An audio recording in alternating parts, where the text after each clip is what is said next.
trade representative of the Russian Federation in the United Kingdom, and I will host today's Jubilee Conference dedicated to the centenary of the first trade agreement between Russia and England, which was signed exactly 100 years ago on the 16th of March, 1921. Before we start, a few technical remarks. By the end of the conference, we will hold a Q&A session.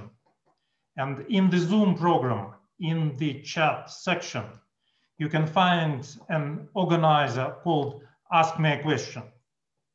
Please feel free to write your questions to him, and our team will pick up the most relevant ones, and I'll ask our distinguished speakers to answer them.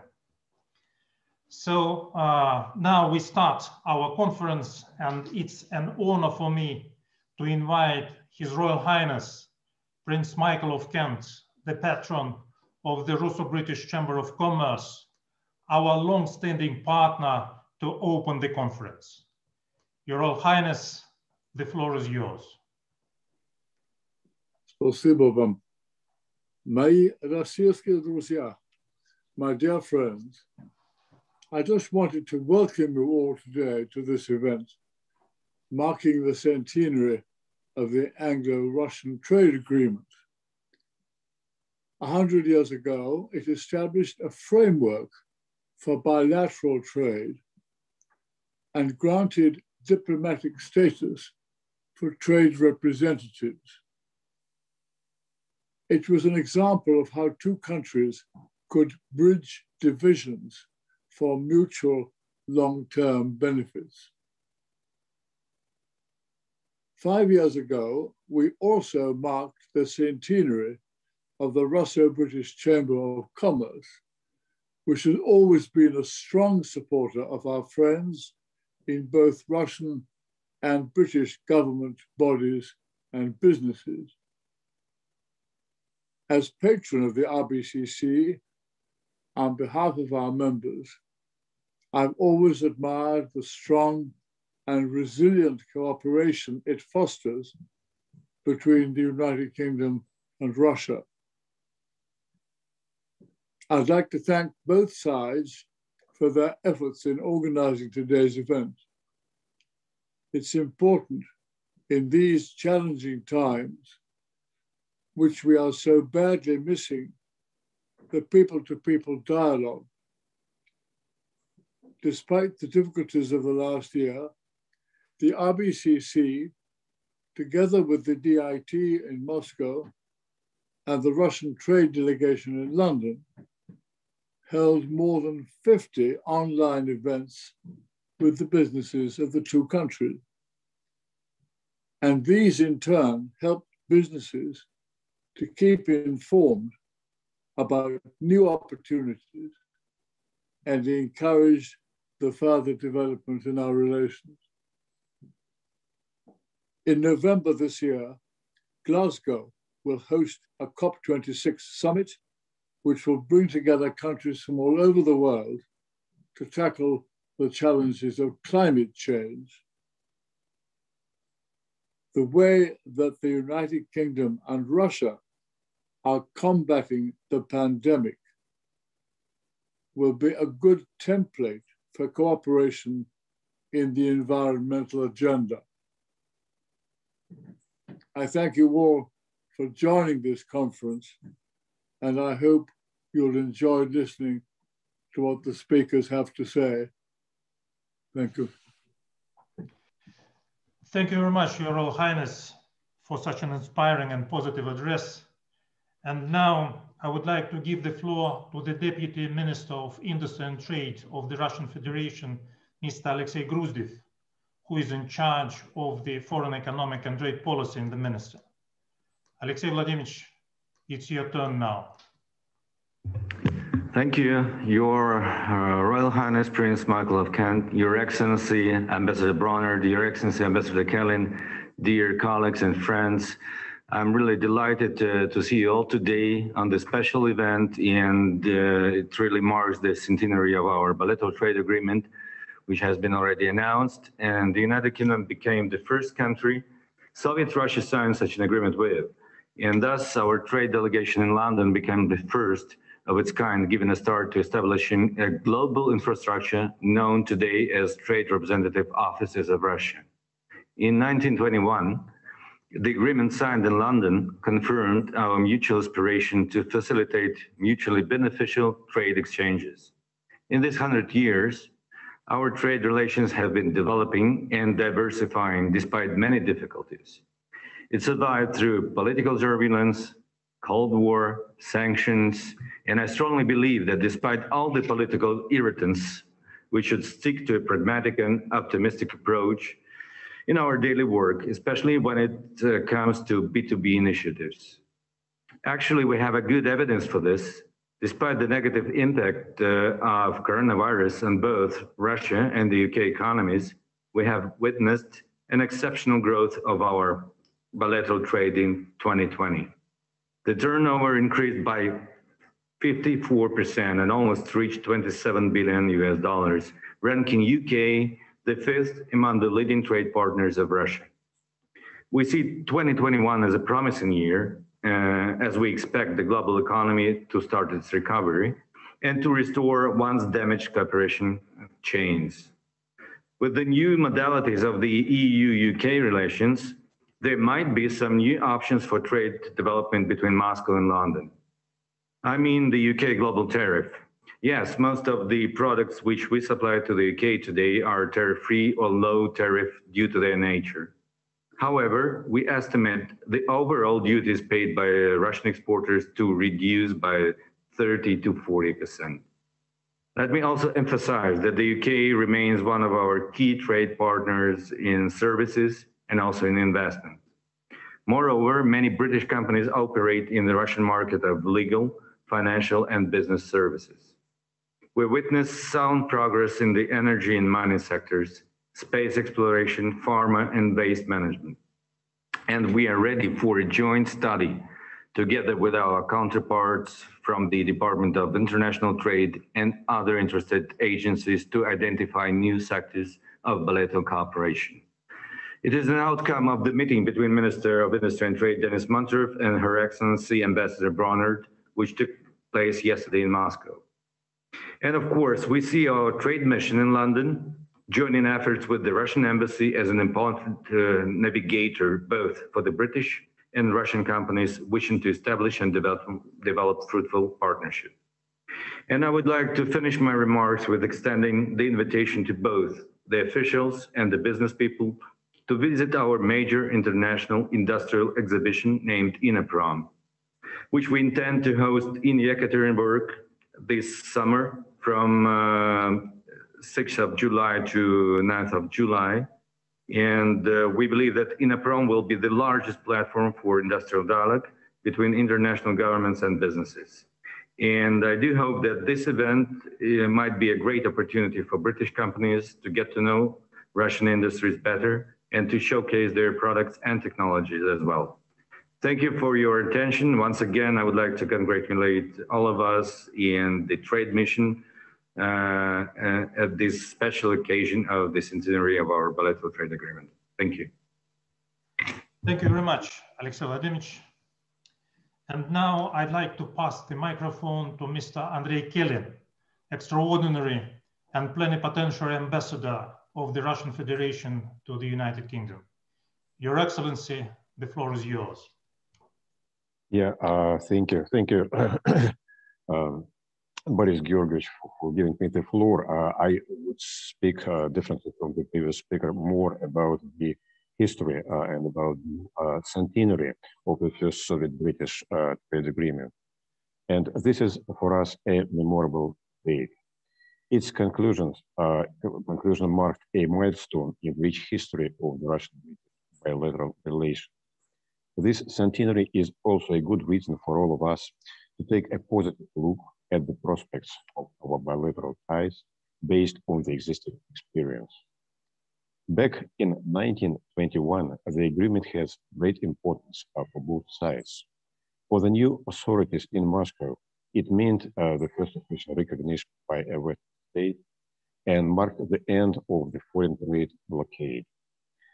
In return, many British manufacturers, exporters, and importers were saved from a downfall during the post-war economic crisis, thanks to the development of the UK-Russia trade relations. The agreement reflects mutual respect and signifies the victory of common sense over political stereotypes. In its text, we can find a renunciation of any hostile actions or activities, removal of the barriers to trade and financial transactions, as well as exchange of a full-fledged trade mission. The good will allow to look beyond ideological attitudes and significantly ease tensions in both nations' interests. This example is particularly instructive now that unfortunately difficulties have risen again in the Russia-UK relations. And this is despite the fact that our countries share basic values of humanism, democracy, market economy, rule of law, human rights, and sustainable development. The real life, as well as the interests of our countries, dictate a mutually constructive approach to the bilateral relations. Amid the crisis of recent years, the need to coordinate and joint efforts, expand trade and investment ties, exchange knowledge and technology has become more evident than ever. This represents a certain similarity with 1920s. These very considerations are guiding the business community. Russian and British companies continue active cooperation. The UK-Russia trade has been growing steadily along with the mutual cumulative investments, and it is particularly pleasant to see that despite the coronavirus pandemic and other difficulties, major Russo-British projects have been launched in the recent 2 years.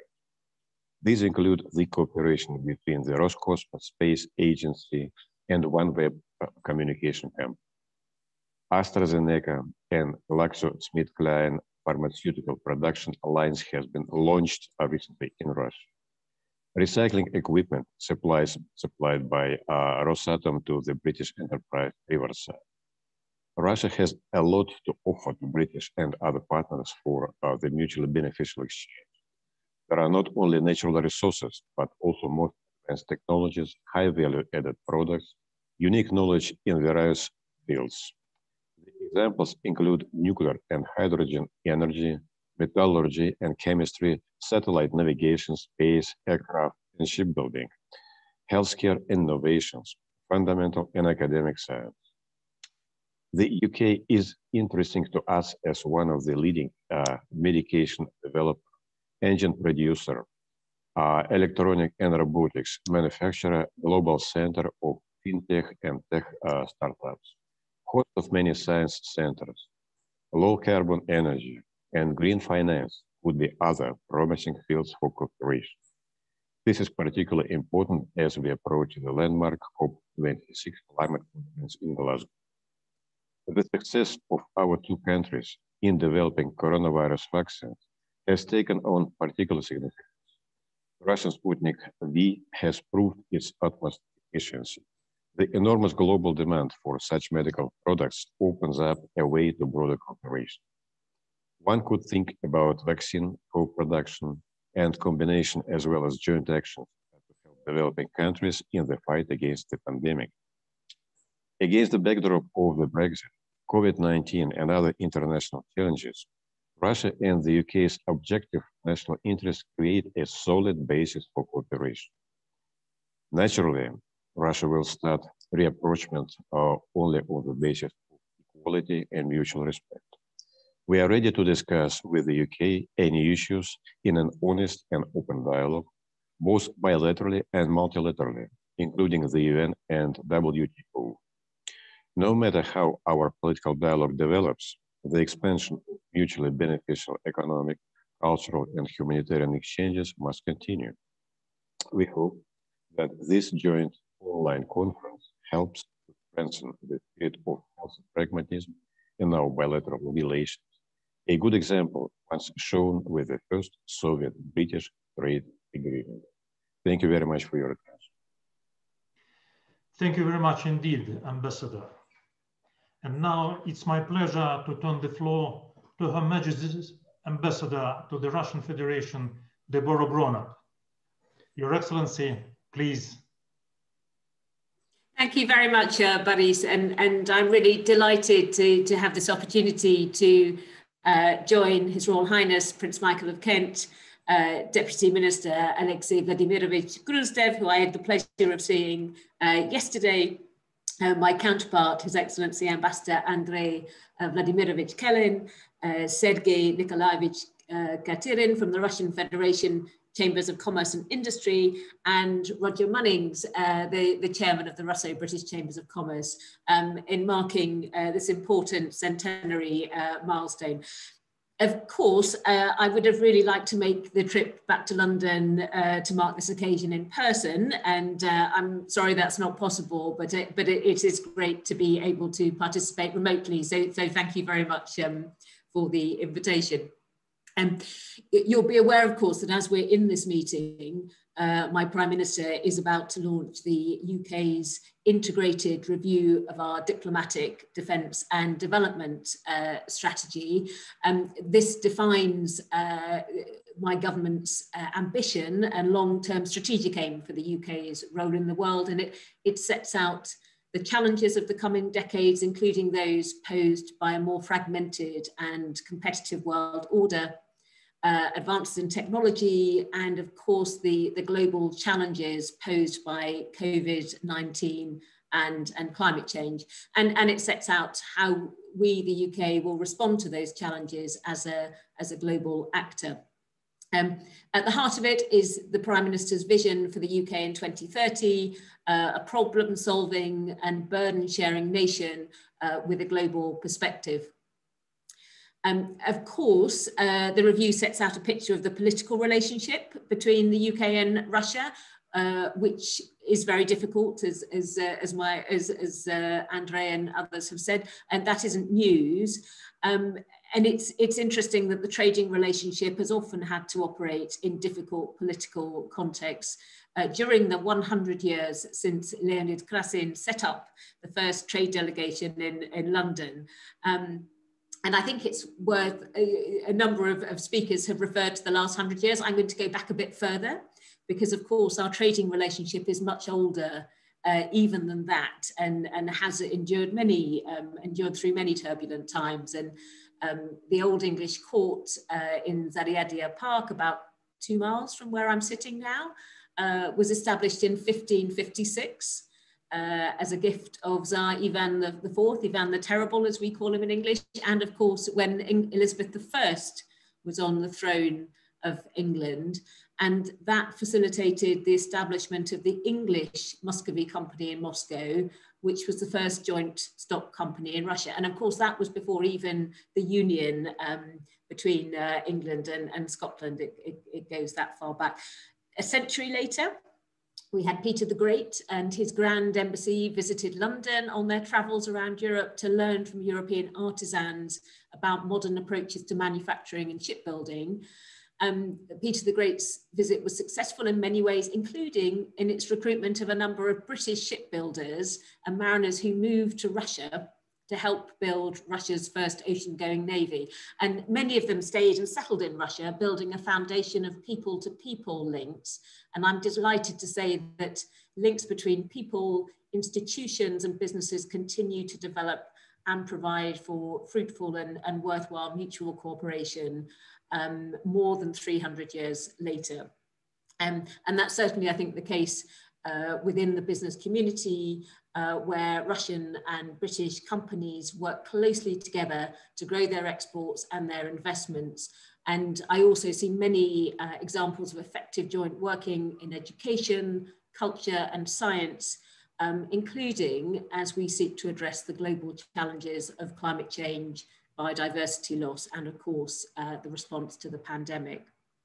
As an example, AstraZeneca and the Gamaleya Institute have been working together to investigate whether a combination of the Sputnik V vaccine and the Oxford AstraZeneca vaccines might produce even better results. And I think that's a great example of Russian and British institutions and companies working together for the greater good. And I hope that could be a template for further collaboration in healthcare, science and beyond. And I'm delighted we have Professor Carol Mundell, the FCDO Chief Scientific Advisor, making I'm afraid it's a virtual visit next week to Moscow, but hopefully we can get her back in person soon, but in order to continue to build up those links.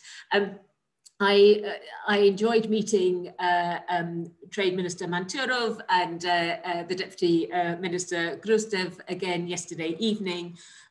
Of course, we acknowledge the disagreements between our governments, but we also had a really good discussion about what we can do to bring British and Russian businesses together to help grow our mutual prosperity.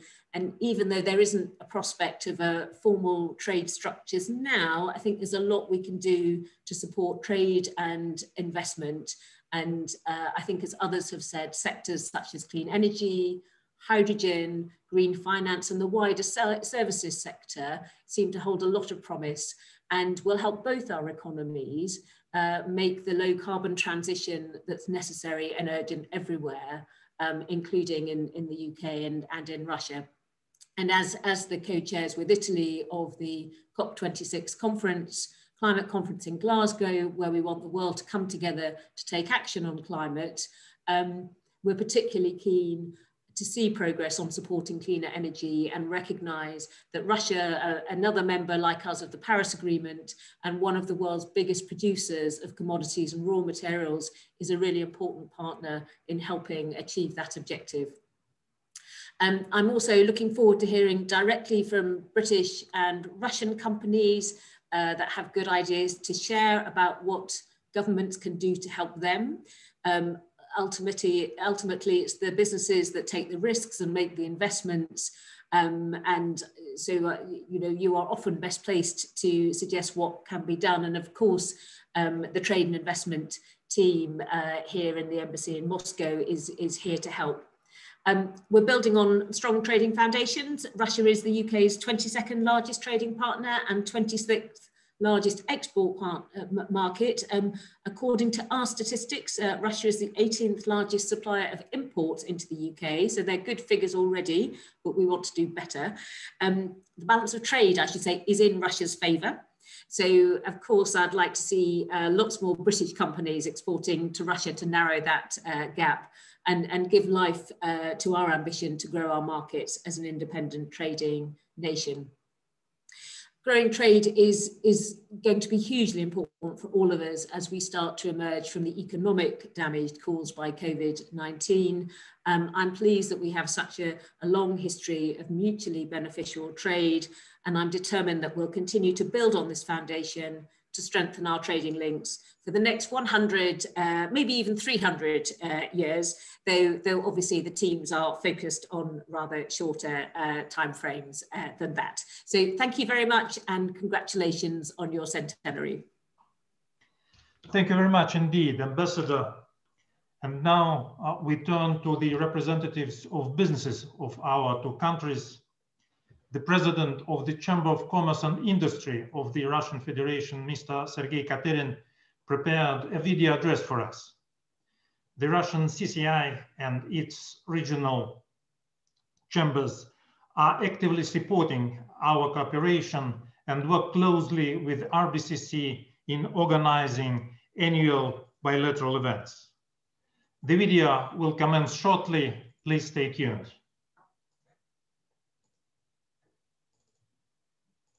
Уважаемый Борис Георгиевич, уважаемые коллеги, хочу от имени Торгово-промышленной палаты России, от себя лично, поздравить всех вас со столетием со дня подписания соглашения об учреждении торгпредства между Англией и Россией. Непростое время было, 21 год, гражданская война, но тем не менее предприниматели Великобритании и России стремились узаконить свои отношения, которым насчитывается, конечно же, много веков. За 5 лет до этого, в 1916 году, во время Первой мировой войны, была учреждена Британо-Российская торговая палата. И тоже было непростое время. И тогда тоже предприниматели стремились организовать каналы связи, возможности для экономического сотрудничества. На протяжении всех этих 100 лет торговые представительство вносило и вносит свой достойный вклад в развитие отношений между предпринимателями Великобритании и Россией. Мне кажется, что сегодня уже невозможно представить наши торгово-экономические связи без торгпредства, без вклада тех людей, которые работают в этой замечательной организации. Нас связывают многие годы тесная дружба, сотрудничество и с торгпредством, и с нашей британо-российской палатой. Я думаю, что и тот, и другой институт внесли достойный вклад и получают достойное уважение со стороны российских и британских предпринимателей. А мне хотелось бы пожелать всем коллегам на втором столетии такой же успешной работы, какие бы бури не шумели над нашими головами, превалировать будет всегда рационализм, желание получать прибыль у предпринимателя, а значит выстраивать конструктивные отношения. Хочу пожелать всем здоровья и успехов в этой непростой работе. The last but not the least, I'm delighted to invite Mr. Roger Mannings, Chairman of the Board of the Russo-British Chamber of Commerce. Roger has exceptional experience in working with Russia and in Russia, and I would like to note that 2 years ago, Roger organized a meeting of the top 10 British businessmen with the Russian President Vladimir Putin. So Roger, we're ready to hear your opinion on the history and the future of our bilateral trade relations. Boris Grigorievich, thank you very much indeed. Your Royal Highness, Excellencies, Deputy Minister, ladies and gentlemen, it's good to see you all on my screen here, but I wish I could see you in person. The problem with being the last speaker is that virtually everything valuable has been said. But what I would like to do is just to draw out three fundamentally important points. And the first is that both the government of the Russian Federation and the government of the UK encourage trade and investment between our two countries. The RBCC checks that point regularly, but it is completely demonstrated by the presence here today of Deputy Minister Gruzdev, by His Excellency Andrei Kelin's presence, and by Her Excellency Deborah Bonnet's presence, that both governments are completely supportive of trade and investment as a bridge between our two countries and a means to develop the well-being of both countries. Of course, business is always more comfortable when there are good relationships at political levels. But the very least that we need to remove uncertainty is communication between our governments. And in that respect, it is very important that our ambassador in Moscow met with the Department of Trade and Industry of the Russian Federation yesterday, with Minister Manchurov and with Deputy Minister Gruzdev. That is incredibly good news. I understand that it is a start to developing discussions on trade relationships, and we wish those talks success, and we will play every part we can in them. The second point that I would draw attention to is that following the pandemic, but for other reasons too, like Brexit and like Russia's aim to modernize fully its economy, both countries are going through periods of intense consideration and development about the future. That provides huge opportunities for top quality, legitimate businesses. And we stand ready to assist in any way we can, along with our colleagues at the Russian Trade Delegation, the Department of International Trade, with our friends at the Chambers of Commerce of the Russian Federation, to assist in that process. Numbers have been given for trade between our two countries, and that trade level has been developing over the last decade, but it's not enough. As Ambassador Bonnet said, we can do a lot more, and we want to do a lot more. We have complementary countries in many ways, and we want to move that relationship forward in the trade and investment area. With those comments, I'll stop and congratulate, I suppose, congratulate us all. It's a bit strange congratulating yourself, but congratulations on the centenary of the first trade agreement, the first trade agreement for Russia and the first trade agreement between Russia and the UK. Thank you very much indeed. Thank you very much, Roger, for such a positive speech. And it marks the end of the series of contributions of our speakers. And now we come to the Q&A session. And the first question we picked is by Olga Flynn, a project manager in the company UK RU. She asks, in which spheres of Anglo-Russian trade do you see the greatest growth prospects over the coming 5 years? Roger, may I pass this question to you? And this theme was already touched by our speakers, but what is your opinion on the most prospective spheres of our bilateral cooperation? Look, I'll come on to give an answer to the question in a moment. But what I'd first say is that for companies looking at investing in either companies looking at investing in UK or companies looking in Russia, it's very important to look at what each in terms of developing its economy for the future. As its national goals we'll hear more about during the course of the next month, based around the concept of the national projects to make a 21st, 22nd century economy and society. There will be huge opportunities for companies and for British companies in those areas. Britain has now left the European Union and has to build its trade relationships around the world. We need Russian investment, and we have a lot of capability here in-house. So whichever company you are part of, do not think you're ruled out by the currently popular areas of investment, because there will be opportunities that are very broad indeed.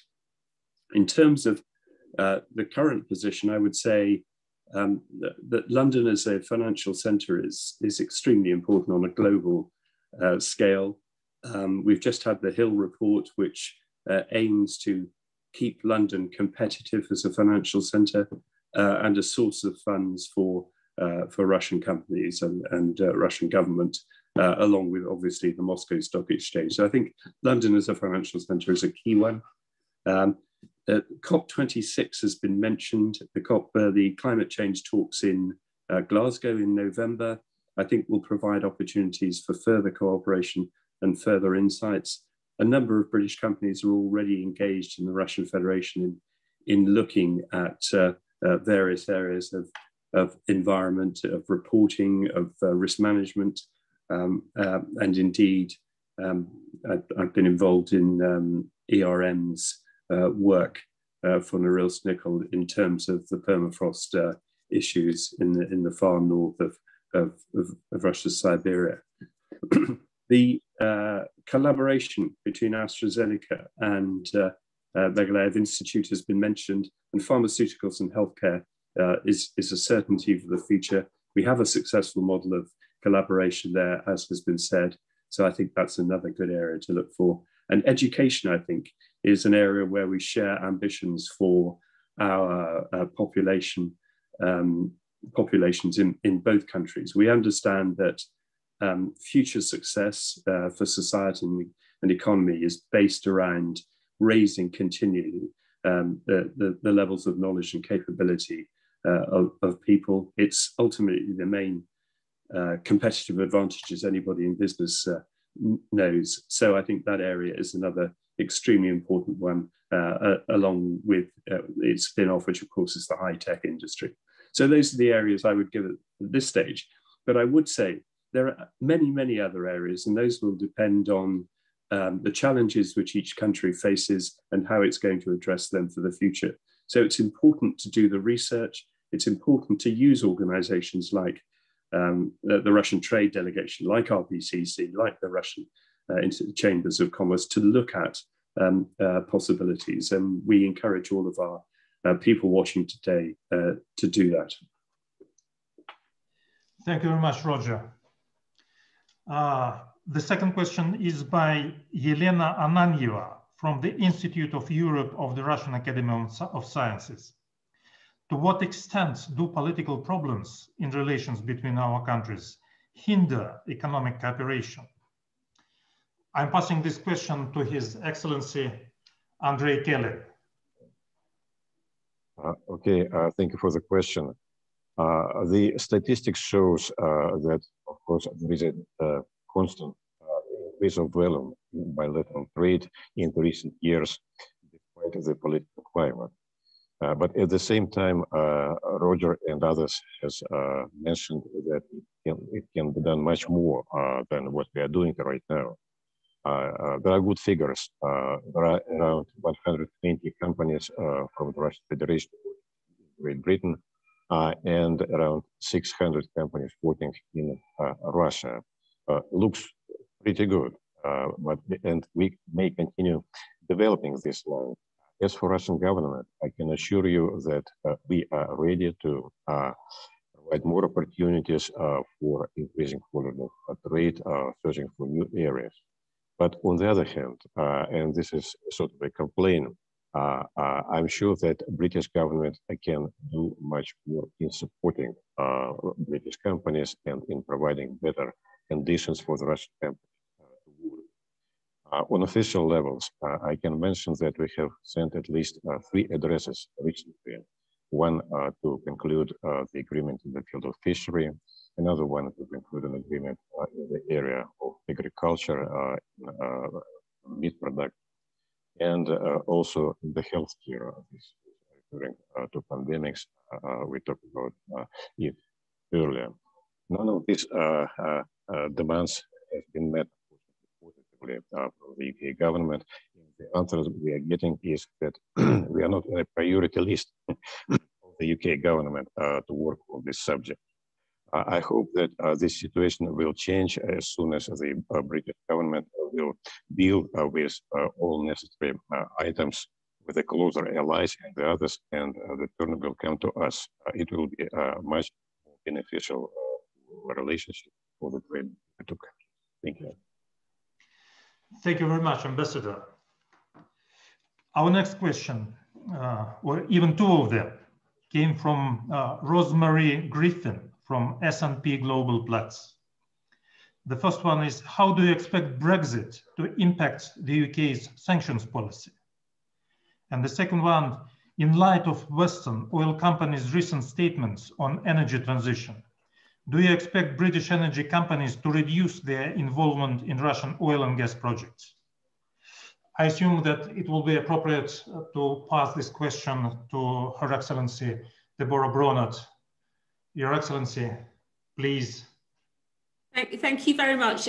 So the first question on EU exit and UK sanctions policy. Well, we've left the European Union now, and so now the transition period has come to an end. We will pursue our own independent sanctions policy driven by UK foreign policy and national security interests. Our independent, our national sanctions regime went live at the end of the transition period and has substantially the same policy effect as the previous EU regimes. And the vast majority of EU designations are listed in the UK sanctions list. This is a global policy. Our legislation has a slightly different base than the EU, the previous EU regime. We'll continue to actively manage and review that, and we'll continue to work with others. We have our Sanctions and Anti-Money Laundering Act. The 2018 Act already provides the legal framework for the UK to impose, update and lift sanctions both autonomously and in compliance with United Nations obligations. So I hope that's covered that. In the issue of oil companies, so we are both given our national position on the requirement to take action to avert dangerous climate change, and also as co-chairs of the Conference of the Parties. Of course, we are encouraging companies everywhere, as well as countries everywhere, to take action on on climate and low carbon. We welcome very much the ambitions of the UK energy companies to become net zero. And we're of course talking to individual companies about how they do it and what they do. There are, as the questioner notes, many collaborations between UK companies and Russian businesses, and it's one of the things I do is talk to Russian business about what they're planning. We were really pleased to see BP's recent announcement of their sustainable energy partnership with Rosneft, and you may have noticed that Shell collaborated with Gazprom and sent Europe's first carbon neutral shipment of LNG to the UK. And in my meeting yesterday with Minister Manturov, we started to explore other areas, and we talked about hydrogen, renewables. I think these are really practical areas where there's more we can do, and where we certainly want to support business to deliver solutions. If I can be really cheeky, I just want to add a few thoughts on areas where we think there is more that can be done. Services is an area where we think the scope for growth, picking up, I think, Roger's remarks, the education sector. We had a very successful visit by university vice chancellors from the UK to Russia back in November 2019. The follow-up engagements have all been virtual because of the pandemic, but we're hoping that we will be able to welcome a substantial delegation of Russian rectors to the United Kingdom in the autumn. So we're hoping that that can help us build on that. And then I've mentioned hydrogen and low carbon energy, and of course we will continue to look at all the proposals made to us, whether it's on the issue of fisheries or other areas, and we're hoping that Airlinks will be resumed sooner rather than later. I see they continue to be suspended for the next month, but I'm hoping that Airlinks will be resumed soon. Thank you very much indeed, Ambassador. Our next question comes from Nicholas Taylor from the Tutor College. What kind of deal can be struck between us for processed 900 silver and scrap damaged items? At present, there are only 4 main suppliers in the UK, and one is a German-owned company. I'll try to answer this question by myself. Russia has been a long-standing and a major supplier of precious metals to Britain and globally. And we are happy to work closely on these projects with you, Mr. Taylor. The prices for silver are expected to grow this year further, and we expect that it will bring more activity to the sector, including bilateral deals, which can be struck between Russian and British companies. So this is a very promising area of our future cooperation. May I also offer you and other interested guests to attend an online Russian-British raw materials dialogue, which will be held on March 25th. I believe that it will be more appropriate to address your questions to the metal markets professionals. Both embassies, TIT Moscow and our team will take part in this forum. And I'm afraid this is our last questions for today. Actually, the participants were very active in asking questions, and we have received several dozens of them by now. And of course, it is impossible to answer them all immediately. But I think that our team will answer them directly shortly after the conference. So that's it. Thank you very much for your participation, and keep safe.